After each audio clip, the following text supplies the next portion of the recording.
नमस्कार मंडळी, स्वागत आहे तुमचं माझ्या एका नवीन व्हिडिओमध्ये। आज आपण चटपटीत आणि आपल्या शरीराला उपयोगी असा हा पराठा बनवणार आहोत। सगळ्यांना खूप आवडेल। सहसा हा पदार्थ लहान मुलांना खूप आवडतो, पाहायला आवडतो पण खायला नाही आवडत, पण ते आज खातील पण। तर लहान मुलं नेहमी कार्टूनमध्ये बघतात ही ब्रोकोली, पण त्यांना समोर दिसल्यावर खूप आनंदित होतात, पण खायला म्हटल्यानंतर नाक मुरडतात। तेव्हा तुम्ही त्यांच्यासाठी ही रेसिपी बनवा आणि ब्रोकोली त्यांच्या शरीरासाठी किंवा आपल्या शरीरासाठी खूप जास्त प्रमाणात हेल्दी आहे। तर ब्रोकोलीमध्ये मॅग्नेशियम, पोटॅशियम खूप जास्त प्रमाणात आहेत आणि कुणाला जर ब्लड प्रेशरचा प्रॉब्लेम असेल तर तुम्ही नक्की ब्रोकोली खूप जास्त प्रमाणात खा, त्याची ब्लड प्रेशर जे आहे ते मेंटेन होईल। व्हिटॅमिन सी आणि अँटीऑक्सिडेंट सुद्धा खूप जास्त प्रमाणात ह्या ब्रोकोलीमध्ये आहेत। तर आपल्या जेवणामध्ये ब्रोकोली सहसा बाजारामध्ये मिळत नाही, पण ह्या थंडीमध्ये खूप जास्त प्रमाणात येते, तेव्हा आपण ही भरपूर जास्त खाल्ली पाहिजे। भाजी बनवून खाऊ शकता किंवा अशा प्रकारे मी पराठा बनवते आणि चवीला हा पराठा ना खूप मस्त लागतो। तर मुलांना अशा प्रकारे तुम्ही नक्की बनवून द्या। तर इथे ब्रोकोली मी अशा प्रकारे खिसून छान घेतलेली आहे। तर चांगली खिसून घ्या, बारक्या खिसणीने खिसून घ्या, म्हणजे आपली ब्रोकोली जी आहे टम्म फुगेल। आता ती ब्रोकोली मी छान खिसून घेतली आहे। त्याच्यानंतर गॅसवर एक पॅन ठेवलेला आहे, त्याच्यामध्ये तेल टाकलेलं आहे 1 चमचा। तेलामध्ये मोहरी टाकलेली आहे आणि जिरे पण टाकलेले आहेत, अर्धा चमचा टाकला तरीही चालेल।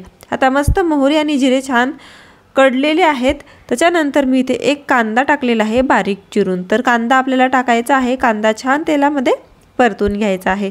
तर पाहू शकता कांदा लवकरच मऊ पडतो। तर कांदा छान असा मऊ पडलेला आहे। आता ह्याच्यामध्ये मी घालणार आहे तर हिरवी मिरची आणि लसूण मी मिक्सरला फिरवून घेतला होता, ते टाकलेलं आहे। तुम्ही कुठूनही घेऊ शकता, जर तुम्ही मुलांसाठी बनवत असाल तर थोडंसं लाल तिखट टाकू शकता। तर आता मी छान मिक्स करून घेते मिरची आणि लसूणला। तर पाहू शकता मिरची आणि लसूण छान मिक्स झालेले आहेत कांद्यामध्ये। 2 मिनिटं याला छान परतून घेऊयात आणि छान याला कडवून घेऊयात। तर पाहू शकता मिरची आणि लसूण छान कडले गेलेले आहेत। त्याच्यानंतर इथे चटपटीत लागण्यासाठी मी अर्धा चमचा चाट मसाला, अर्धा चमचा गरम मसाला टाकलेला आहे। दोन्ही मसाले आपल्याला छान मिक्स करून घ्यायचे आहेत। त्याच्यानंतर आपण जे ब्रोकोली खिसून ठेवली होती ती ब्रोकोली आपल्याला इथे टाकून घ्यायची आहे। तर आता पूर्ण ब्रोकोली आपल्याला कांद्यामध्ये आणि मसाल्यांमध्ये मिक्स करून घ्यायची आहे। तर पाहू शकता ब्रोकोली छान मिक्स झालेली आहे कांद्यामध्ये आणि मसाल्यांमध्ये।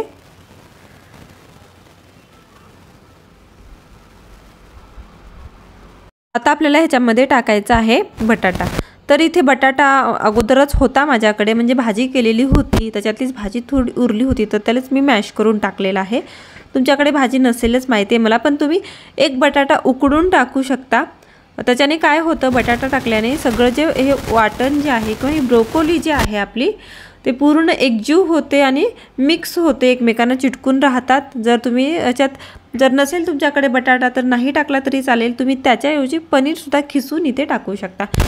पनीरने सुद्धा अशा प्रकारे छान एकजीव अशा प्रकारे ब्रोकोलीचं जे सारण आहे ते होतं, म्हणून तुम्ही इथे पनीरसुद्धा टाकू शकता। तर आता इथे मी चवीप्रमाणे मीठ टाकून घेतलेलं आहे। आता पूर्ण मीठ आपल्याला अशा प्रकारे मिक्स करून घ्यायचं आहे। छान प्रेस करून आपल्याला सगळीकडे जे मीठ आपण टाकलेलं आहे ते मिक्स करून घ्यायचं आहे। आता छान प्रेस करून मी मीठ टाकून घेतलेलं आहे आणि मिक्स करून घेतलेलं सुद्धा आहे। त्याच्यानंतर आता 2 मिनिटं झाकण ठेवणार आहे, गॅसची फ्लेम स्लो ठेवणार आहे। 2 मिनिटांनंतर झाकण काढूयात। तर पाहू शकताय मस्त वाफलेले आहे आपली ब्रोकोली। त्याच्यामध्ये आता मी मस्त अशी कोथिंबीर टाकलेली आहे, कोथिंबीरीने अजून जास्त चव वाढते। तर पूर्ण कोथिंबीर आपण मिक्स करून घेऊयात, गॅस बंद करून घेऊयात। गॅस बंद करायचा आहे आणि आपल्याला नंतर ही कोथिंबीर जी आहे मिक्स करून घ्यायची आहे। पाहू शकताय कोथिंबीर छान मिक्स झालेली आहे। आता सारण हे जे आहे आपलं ते रेडी झालेलं आहे। आता मी हे सारण जे आहे एका प्लेटमध्ये काढून घेते थंड होण्यासाठी आणि त्याच फ्राय पॅनमध्ये मी अजून 1 चमचा तेल घालणार आहे। आता इथे आपल्याला बनवून घ्यायची चटणी। तर पराठ्यासोबत खायला मस्त अशी आंबट चटणी आपण बनवून घेणार आहोत। त्यासाठी इथे तेल टाकलेलं आहे 1 चमचा, त्याच्यामध्ये 7 ते 8 लसणाच्या पाकळ्या टाकलेल्या आहेत। 1 चमचा मी चना डाळ टाकलेली आहे, आपली जी डाळ असते कच्चीवाली जी चना डाळ टाकलेली आहे। तुम्ही फुटाण्याची डाळसुद्धा टाकू शकता। त्याच्यानंतर 1 चमचा मी धने टाकलेले आहेत। तर पूर्ण हा मसाला आपल्याला जे आहे ते मिक्स करून घ्यायचा आहे।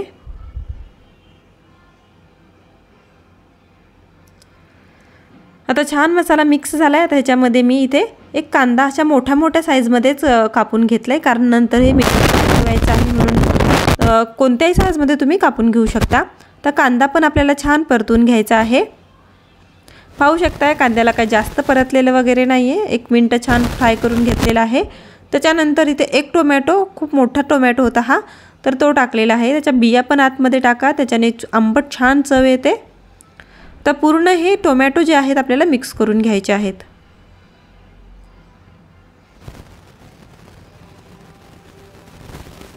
पाहू शकताय टोमॅटो छान मिक्स झालेले आहेत। आता ह्याच्यामध्ये टाकायचं आहे आपल्याला थोडीशी चिंच, तर इथे थोडीशीच टाकणार आहे, त्याच्याने छान आंबट अशी चव येते। टोमॅटो तर आहेत पण चिंच पण टाका, मस्त अशी तोंडाला चव येते। त्याच्यानंतर इथे मी 1 चमचा लाल तिखट टाकलेला आहे। लाल तिखटच टाका, हिरवी मिरची नका टाकू, चटणीला छान लाल तिखटने लालसर असा कलर येतो। आता त्याच्यानंतर इथे काश्मीरी रेड चिली पावडर 1 चमचा टाकलेला आहे। तर मीठ टाकायचं आहे आपल्याला चवीप्रमाणे। तर पूर्ण मसाल्यांमध्ये आपण हे मीठ मिक्स करून घेऊयात।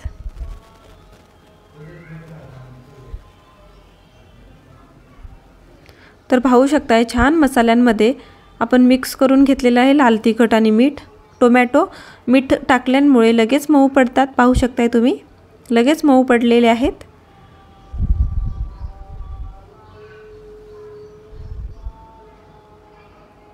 तर पूर्ण मसाले टोमॅटो आणि कांद्यामध्ये मिक्स झालेले आहेत। आता ह्याच्यामध्ये आपल्याला लास्टला टाकायचं आहे कोथिंबीर। कोथिंबीर आत्ताच ह्याच्यामध्ये टाका, तुम्ही एक मिक्सरमध्ये जर घातली तर त्याचा थोडासा असा हिरवट कलर येतो, लाल असा बुंद कलर नाही येत। तुम्ही गाड्यावर जे खातोत ना चटणी, ती अशी लाल लाल असते, तशीच चटणी आपल्याला बनवायची आहे। तर आता मी कोथिंबीर पण टाकून मिक्स केलेली आहे। आता आपल्याला गॅस बंद करायचा आहे आणि पूर्ण सारण हे थंड होऊ द्यायचं आहे आणि त्याच्यानंतर मिक्सरला लावून घ्यायचं आहे। आता इथे अगोदरच मी पीठ मळून ठेवलं होतं, हे गव्हाचं पीठ आहे। गव्हाच्या पिठामध्ये अर्धा चमचा मीठ आणि पाणी टाकून छान मळून घेतलेलं आहे आणि भिजत ठेवलं होतं मी 10 ते 15 मिनिटं। त्याच्यानंतर थोडंसं तूप टाकलेलं आहे वरून मी। आता तूप टाकून अजून चोळून घेते आहे। आपण चपात्यांचं पीठ कसं मळतो तसंच आपल्याला हे गव्हाचं पीठ मळून घ्यायचं आहे। छान असं मनगटाच्या साहित्याने आपण याला चोळून घेऊयात, म्हणजे छान असं मऊ पडेल। जेवढं पीठ चांगलं आहे तुमचं तेवढंच आपले जे पराठे आहेत ते मस्त मऊसूद असे आणि टम्म फुगलेले होतात। म्हणून याला छान असं मळून घ्या आणि पीठ जितकं छान भिजेल तितकं छान असे आपले पराठे होतात। तर पाहू शकताय हे पीठ मी छान चोळून घेतलंय हाताने आणि रेडी आहे एकदम मऊ असं।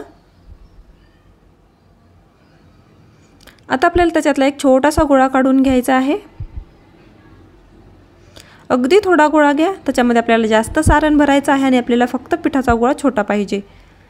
आता कोरड्या पिठामध्ये बुडवून घेतलेला आहे मी, त्याला आपल्याला अशा प्रकारे एक छान टोपी बनवून घ्यायचा आहे। म्हणजे आतमध्ये आपल्याला खूप जास्त सारण भरेल किंवा बसेल इथपर्यंत आपल्याला मोठी अशी टोपी करून घ्यायची आहे।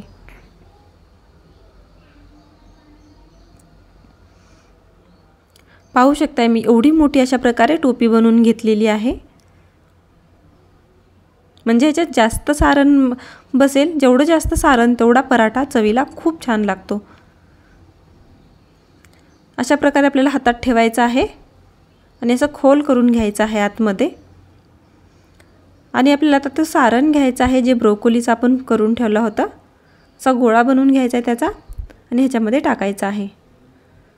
आता आपल्याला मध्ये तो अशा प्रकारे सारण प्रेस करत आतमध्ये ढकलायचं आहे आणि पीठ आपल्याला अशा प्रकारे वर आणायचं आहे। अशा प्रकारे प्रेस करायचं आहे आणि अशा प्रकारे आपल्याला त्याच्या कडा जे आहेत पूर्ण अशा प्रकारे बंद करून घ्यायचं आहेत किंवा त्याचं तोंड बंद करून घ्यायचं आहे। आणि जर राहिलंच एक्स्ट्राचं वर पीठ आपल्याला काढून टाकायचं आहे किंवा जर जास्त नसेल तर तुम्ही अशा प्रकारे प्रेस करून टाकू शकता।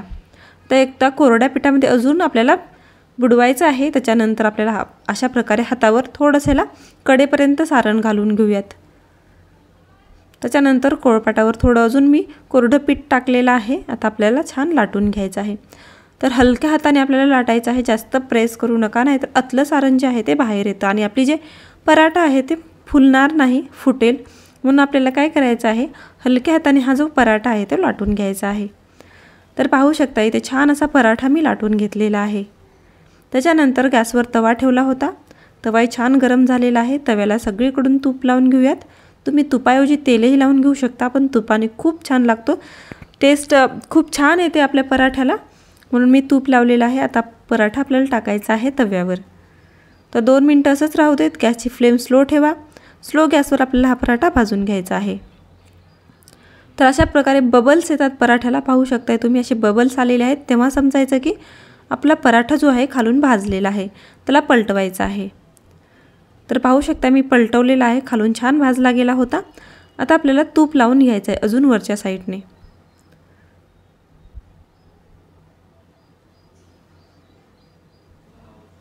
तर सगळीकडून मी आता तूप लावून घेतलेलं आहे.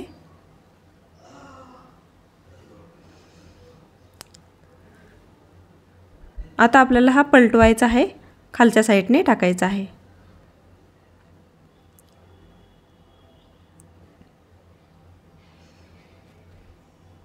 मस्त पराठा भाजलेला आहे आणि पाहू शकताय किती असं ग्रीन ग्रीन कलर आलेला आहे पराठ्याला आणि आपल्या शरीरासाठीही खूप चांगला असतो.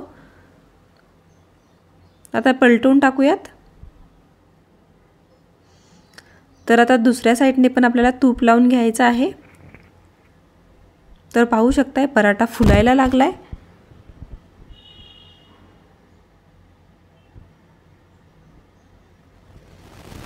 तर मस्त पराठा फुलतोय आपला. आता सगळीकडून तूप लावून घेतलेला आहे मी.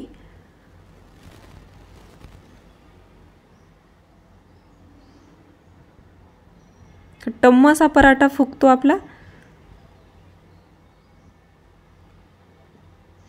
फक्त जर आपण जे बटाटा घेतला होता ते खिसून घ्यायचं आहे आपल्याला. जर तुम्ही तसंच मॅश करून घेतला तर त्याच्यामध्ये गाठी राहतात आणि आपण जेव्हा पराठ्यामध्ये सारण भरतो तेव्हा ते त्या बटाट्यामधली गाठ जी आहे ती वर येते आणि आपलं जे पराठा आहे ते फुटतो. म्हणून मग सहसा आपले जे पराठे आहेत ते फुगत नाहीत. म्हणून काय करायचं आपल्याला, जो बटाटा आहे तो खिसून घ्यायचा आहे उकडल्यानंतर. आता मी दोन्ही साईडने हा पराठा तूप लावून भाजून घेणार आहे. मस्त फुललेला आहे आणि भरपूर सारं सारण मी भरलेलं आहे याच्यामध्ये.